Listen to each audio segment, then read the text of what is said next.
প্রধানমন্ত্রী তারেক রহমানের সাথে সৌজন্য সাক্ষাৎ করেছেন ঢাকায় নিযুক্ত সৌদি আরবের রাষ্ট্রদূত ডক্টর আবদুল্লাহ জাফর এইচ বিন আবিয়া। এ সময় শ্রমবাজার সহ দুই দেশের স্বার্থ সংশ্লিষ্ট বিষয় নিয়ে বৈঠকে আলোচনা হয়। সকালে সচিবালয়ের মন্ত্রী পরিষদ বিভাগে এই সাক্ষাৎ অনুষ্ঠিত হয়।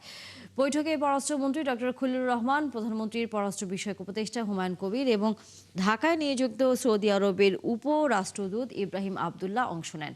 পররাষ্ট্র মন্ত্রণালয়ে এক ব্রিফিংয়ে পররাষ্ট্র উপদেষ্টা হুমায়ুন কবির জানান, এই সাক্ষাতে সৌদি ক্রাউন প্রিন্স মোহাম্মদ বিন সালমান আল সৌদের একটি চিঠি প্রধানমন্ত্রীর কাছে পৌঁছে দিয়েছেন রাষ্ট্রদূত। প্রধানমন্ত্রীকে সৌদি আরব সফরের আমন্ত্রণ জানানো হয়েছে বলেও জানান উপদেষ্টা।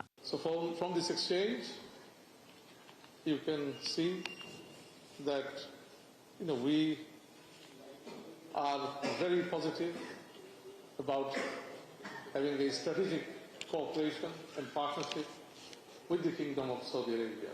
Historically, our relations with Saudi Arabia has always been good. We will further strengthen it, and the ties will reach also, inshallah, new heights. The Prime Minister has been invited to visit the Kingdom of Saudi Arabia, but also the Crown Prince has extended his interest to visit Bangladesh